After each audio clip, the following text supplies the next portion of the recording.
Përveç garës për të parin e Prishtinës, gare fuqishme u zhvillua edhe për Kuvendin Komunal të Prishtinës.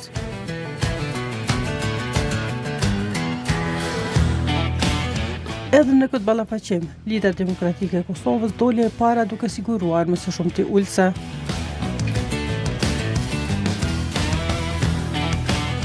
Pastaj vjen PDK e në vend të tretë lëvizjave të vendosje.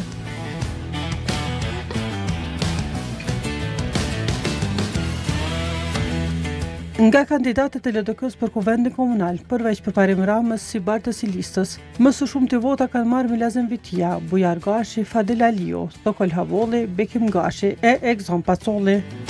Përderisa Donjeta Dragusha e Jeta Rafuna Asani e Fiknejte Bejta janë ndër gratë më të votuara në këtë parti. Donald Lushaku, i cili përgjatë mandatit që po lën pas, shërbeu si drejtor në disa drejtori dhe zëdhënës i komunës së Prishtinës, vese ka deklaruar se në këtë zgjedhje nuk arriti të sigurojë votat e mjaftueshme për një ulse në asamblenë komunale.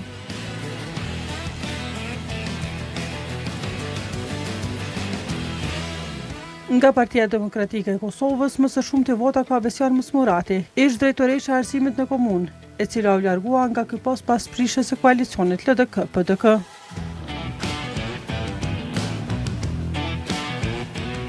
Ndër kandidatët tjerë nga kjo parti që pritet të jetë pjesë përbërëse e Kuvendit Komunal janë edhe Leotrim Ratuaceri, Ilirik Musiu e Agron Canolli.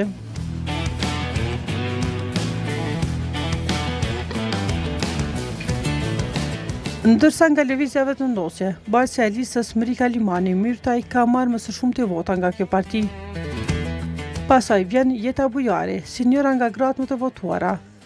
Nga kandidatët me më së shumti vota në vetëndosje janë edhe Gëzim Sveqla e Egzon Azemi.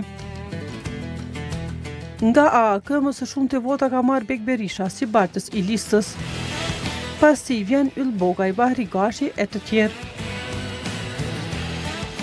Femi Kupina nga LDK doli i pavarur e në këto zgjedhje garoi me lidhjen për Prishtinën, duke siguruar 4 ulse në përbërjen e re.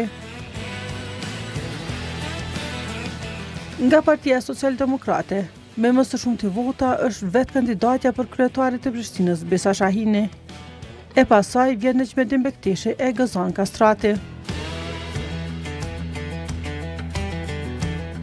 Në bazë të numrit të deritanishëm, LDK do të ketë 15 ulse, PDK 12, vetëndosje 11, AAK 5, lidhja për Prishtinën 4, Nisma 1 dhe PSD 1 ose 2 ulse, varet nga numri përfundimtar.